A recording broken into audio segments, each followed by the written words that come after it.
Et donc la question c'est, peut-on réutiliser les diagnostics effectués avec les nouvelles règles d'analyse introduites par l'arrêté du 1er octobre 2019 ?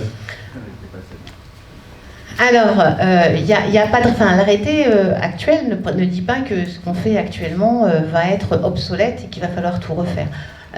Comme dans le repérage avant travaux, on a 18 mois pour se mettre en route, les laboratoires ont 18 mois pour se mettre en route, et donc pendant ces 18 mois-là, à partir du moment où les laboratoires ont leur portée d'accréditation qui va bien, eh bien ils pourront effectivement continuer à faire les analyses, et les repérages avant travaux seront tout aussi valables avec ces analyses-là.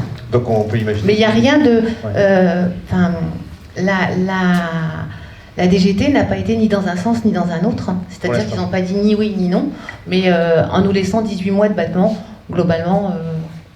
Alors, quel impact sur la durée de l'analyse et le coût ? Alors, je vous l'ai dit, aujourd'hui, on est vraiment tous en train de travailler pour essayer de minimiser les coûts de chacun. Le temps sera important aussi, on essaie aussi de minimiser les délais. Sur le matériau du bâti, on va avoir un petit peu de modifications. Alors chez Eurofins, c'est pas là qu'on en aura le plus sur le matériau du bâti, parce qu'il y a déjà un certain nombre de choses qu'il faut faire, qui sont déjà faites, mais on en aura quand même certainement du fait, je vous l'ai dit, de la position de photo, de lecture plus longue. Donc on est vraiment en train de calculer le temps qu'il nous faudra, comment on peut optimiser et comment appliquer des process industriels qui vont pouvoir de gagner du temps. Aujourd'hui, je suis par contre sur tout ce qui est roche, enfin en tout cas tout ce qui va être avec de l'amiante naturel, qui a vraiment une grosse prise en compte, et ça aussi c'est une étude d'impact. Donc ça va être compliqué de vous répondre aujourd'hui.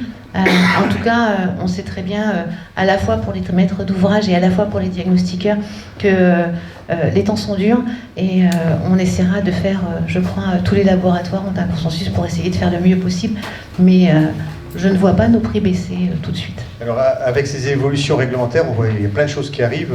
On a parlé des navires, mais tu as parlé d'autres choses aussi en préambule. Que devient le critère central dans le choix d'un laboratoire ?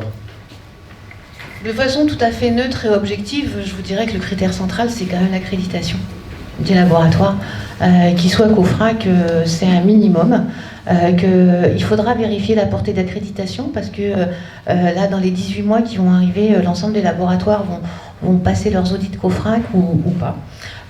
Et donc, il va y avoir cette mention d'arrêté du 1er octobre 2019 qui va être marquée sur les rapports. Et donc, c'est la moindre des choses.